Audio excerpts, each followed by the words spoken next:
इस वीडियो में आप जानेंगे असंतुलित समीकरण, कंकाली समीकरण अथवा ढांचा समीकरण किसे कहते हैं, असंतुलित समीकरण को संतुलित कैसे किया जाता है और साथ ही जानेंगे संतुलित रासायनिक समीकरण का महत्व।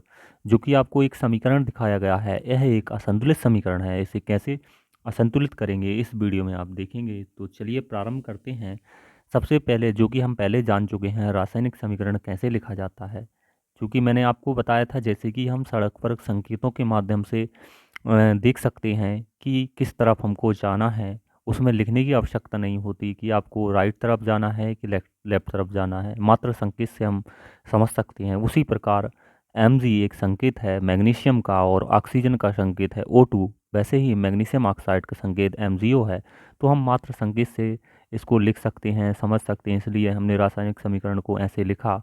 और लिखने की आवश्यकता इसलिए पड़ती है इनको ऐसे, क्योंकि हमको बार बार क्रिया करके देखने की आवश्यकता नहीं पड़ती। तो चलिए हम समझते हैं असंतुलित समीकरण, कंकाली समीकरण अथवा ढांचा समीकरण किसे कहते हैं। जैसे कि आप समीकरण देख सकते हैं Mg + O2 MgO। आप यहाँ देख सकते हैं जो एरो के पहले जिनको हम अभिकारक बोलते हैं, रिएक्टेंट बोलते हैं, और जो एरो के बाद जिनको हम प्रोडक्ट उत्पाद बोलते हैं, आप देख सकते हैं जो Mg है मैग्नीशियम है उसकी संख्या यहाँ पर 1 है, जबकि दूसरी तरफ भी मैग्नीशियम की संख्या 1 है। परंतु आप दूसरी चीज़ यह भी देख सकते हैं कि ऑक्सीजन जो कि यहाँ पर 2 है वो दूसरी तरफ 1 दिख रहा है। यह समीकरण जब तक संतुलित समीकरण नहीं माना जा सकता जब तक दोनों तरफ के अभिकारक और उत्पादक के परमाणु बराबर नहीं हो जाते। तो जिस समीकरण में यह बराबर नहीं होते दोनों तरफ, उस समीकरण को असंतुलित समीकरण कहते हैं और उसी को कंकाली या ढांचा समीकरण, स्केलेटल समीकरण कहते हैं। तो आप समझ चुके होंगे असंतुलित समीकरण किसे कहते हैं।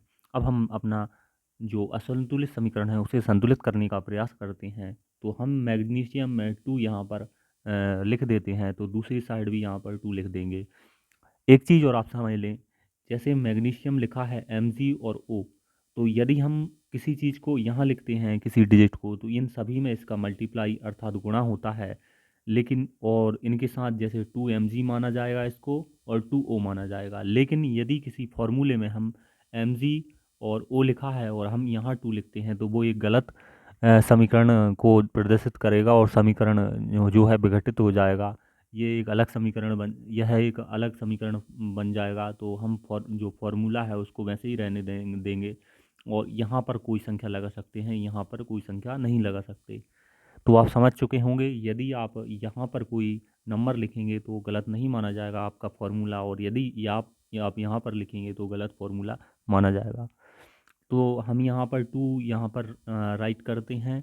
देन आप देख सकते हैं 2 मैग्नीशियम, इस साइड आपका 2 ऑक्सीजन हो गए, 2 मैग्नीशियम हो गए, इस साइड भी 2 ऑक्सीजन और मैग्नीशियम हो गए हैं। जानेंगे कि संतुलित रासायनिक समीकरण का महत्व क्या होता है। आप जानते हैं किसी भी रासायनिक अभिक्रिया के में द्रव्यमान को ना तो निर्मित कर सकते हैं और ना ही उसका विनाश कर सकते हैं। अर्थात किसी भी रासायनिक अभिक्रिया के उत्पाद तत्वों का कुल द्रव्यमान अभिकारक तत्वों के कुल द्रव्यमान के बराबर होता है। और हम कह सकते हैं कि जो अभिकारक होते हैं, एक साइड जो हमारे परमाणुओं की संख्या होती है एरो के इस साइड अभिकारक, और जो उत्पाद होते हैं हमारे, वो दोनों बराबर होना चाहिए, अर्थात उनके परमाणुओं की संख्या बराबर होना चाहिए। इसलिए कंकाली समीकरण को संतुलित करना आवश्यक है। यही महत्व है कि यदि रासायनिक समीकरण को संतुलित नहीं किया जाता तो उसे हम अभिक्रिया को नहीं समझ सकते।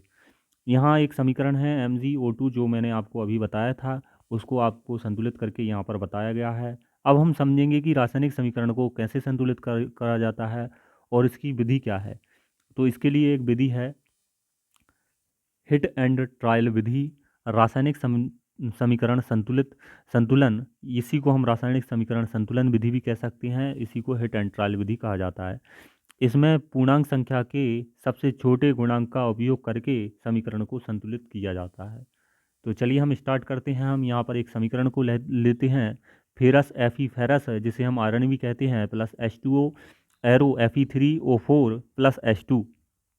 यह एक हमारा समीकरण है जो अनबैलेंस्ड है, असंतुलित है। इसको कैसे बैलेंस्ड या संतुलित किया जाता है यहाँ पर हम देखेंगे। इसके लिए हमें कुछ स्टेप का उपयोग करना होगा जिससे आप आसानी से समीकरण को संतुलित कर सकते हैं। यदि आपको समीकरण संतुलन में कोई दिक्कत आती है तो हमें कमेंट करें। जो स्टेप हैं वो एक बार करने के बाद इन स्टेप की आवश्यकता भी आपको नहीं पड़ेगी। तो चलिए हम स्टार्ट करते हैं। स्टेप नंबर 1, समीकरण को संतुलित करने के लिए सबसे पहले प्रत्येक सूत्र के चारों ओर एक बॉक्स बना लेंगे। तो सबसे पहले एफ ई के लिए अलग बॉक्स प्लस H2O के लिए एक अलग बॉक्स, सभी में एक अलग बॉक्स को यहाँ निर्मित करेंगे। एरो के बाद जो उत्पादक हैं उनके उत्पाद हैं उनके अलग बॉक्स यहाँ पर बना लेंगे और उनको लिख लेंगे।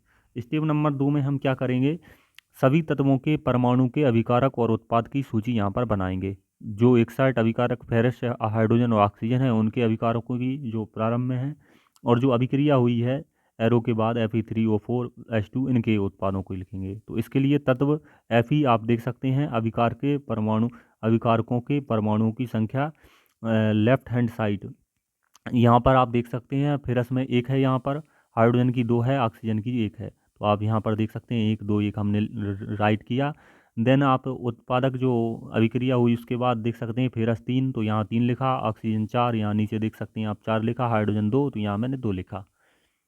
अब आपको इसके बाद जो स्टेप नंबर 3 है उसको फॉलो करना होगा। आप परमाणु के तत्वों को संतुलित करते हैं, एक एक करके जो सभी परमाणु हैं अलग अलग उनके तत्वों को संतुलित हम करने का प्रयास करेंगे। तो स्टेप नंबर 3 में हम उन तत्वों के अभिकारकों को करेंगे संतुलित पहले जो ज़्यादा बड़े हैं या फिर मात्रा में ज़्यादा हैं या फिर इनका फॉर्मूला बड़ा है। किसी को भी आप यहाँ पर संतुलित कर सकते हैं। सबसे पहले हमने ऑक्सीजन को लिया। ऑक्सीजन के परमाणु जो प्रारंभ में थे यहाँ पर देख सकते हैं एक ऑक्सीजन है, यहाँ पर आपको ये O1 यहाँ पर दिख रहा होगा, H2O, तो O यहाँ पर O सिंगल है इसलिए हमने 1 लिखा, और यहाँ पर एक देख सकते हैं O4 इसलिए हमने लिखा इसका उत्पादों में यहाँ पर इसका जो परमाणु संख्या है वो यहाँ पर 4 है। 4 यहाँ पर परमाणु हैं, यहाँ पर 4 इसके हैं। तो आप देख सकते हैं संतुलित करने के लिए हमने 1 में 4 का यहाँ पर गुणा कर दिया, और इस साइड जो 4 था दोनों 4 4 इक्वल हो गए। तो हमने यहाँ पर जो फॉर्मूला है वो अब आप देख सकते हैं Fe+4H2O। हमने जब ओ में इसका मल्टीप्लाई किया तो हमें H में भी इसका मल्टीप्लाई करना पड़ा। 4 हम यहाँ पर नहीं लिख सकते, नहीं तो जो हमारा फॉर्मूला है वो यहाँ पर बिगड़ने की समस्या होती है। इसलिए कभी भी नीचे वाली साइड यहाँ पर जो सबस्क्रिप्ट होता है उसमें यहाँ पर नहीं लिखा जाता। तो हमने 4 का गुणा किया तो यहाँ पर हाइड्रोजन 4 दूनी 8, यहाँ पर इसका मल्टीप्लाई करके देखा जाता है 4 दूनी 8, और देन 4 एकम 4, ऑक्सीजनों की संख्या 4 और हाइड्रोजन 8 हो यहाँ पर हो गए। अब दूसरी तरफ देख सकते हैं Fe3O4 को हमने बैलेंस कर लिया, प्लस H2 हमने यहाँ पर राइट किया। नाउ स्टेप नंबर 4 इज, आप देख सकते हैं हमने हाइड्रोजन के परमाणुओं को संतुलित करने का प्रयास किया। प्रारंभ में आप देख सकते हैं यहाँ पर 4 दूनी 8 हाइड्रोजन है हमारे पास अभिकारकों में, और उत्पादक में आप देख सकते हैं हमारे पास 4 हाइड्रोजन है। हमने इनको संतुलित करने का प्रयास किया तो आप देख सकते हैं एक साइड 8 हाइड्रोजन और दूसरी साइड हमने 4 का मल्टीप्लाई किया तो 2 चुके 8 यहाँ पर हाइड्रोजन हमने किए। अब आप यहाँ पर फॉर्मूले को देख सकते हैं Fe+4H2O, एरो के बाद हमने इसको राइट किया Fe3O4 देन प्लस 4H2, क्योंकि हमने हाइड्रोजन में 4 का मल्टीप्लाई किया था इसलिए हमने 4 4 यहाँ पर राइट कर दिया।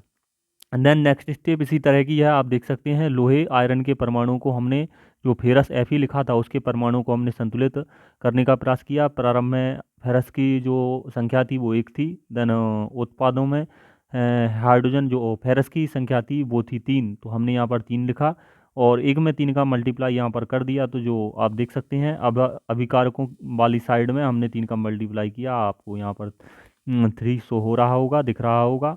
देन अगली स्टेप आप देख सकते हैं स्टेप नंबर 6। स्टेप नंबर 6 में समीकरण में दोनों ओर के तत्वों के परमाणुओं की संख्या का परिकलन हम करते हैं। तो जो समीकरण हमने लिख लिया है जो कि हमारा 3Fe+4H2O है, Fe3O4 प्लस 4H2 है, उसको हम परिकलित करते हैं, देखते हैं कि दोनों तरफ समान परमाणु है या नहीं, समान संख्या है या नहीं। तो आप देख सकते हैं फेरस यहाँ पर 3, यहाँ पर भी आपका फेरस 3 है, वहीं हाइड्रोजन 4 दूनी 8 यहाँ पर देख सकते हैं, और यहाँ पर भी 4 दूनी 8 है, और ऑक्सीजन आप देख सकते हैं 4 यहाँ पर भी आप देख सकते हैं 4 ऑक्सीजन है। तो हम जो समीकरण है उसको हम यहाँ पर संतुलित कर पाए। आप देख चुके हैं किस प्रकार हमने समीकरण को संतुलित किया। एक चीज़ आपको ध्यान रखनी है जो हम स्टेप नंबर 7 में आपको यहाँ पर बताने वाले हैं कि भौतिक अवस्थाओं के संकेत लिखना क्यों आवश्यक है। समीकरण को अधिक सूचनापूर्ण बनाने के लिए अभिकारकों तथा उत्पादों के रासायनिक सूत्र के साथ उनकी भौतिक अवस्थाओं को भी दर्शा दिया जाता है।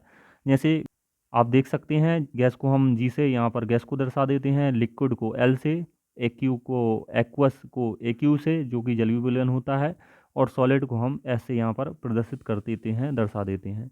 आप यहाँ पर फॉर्मूला देख सकते हैं जिसमें हमने इनकी अवस्थाओं को प्रदर्शित किया है। 3Fe सॉलिड है, मीन्स ये कठोर है, ठोस है। वहीं H2O जलीय अवस्था में ना होकर गैसीय अवस्था में है, और Fe3O4 यहाँ पर सॉलिड है, हमारे पास ठोस अवस्था में है।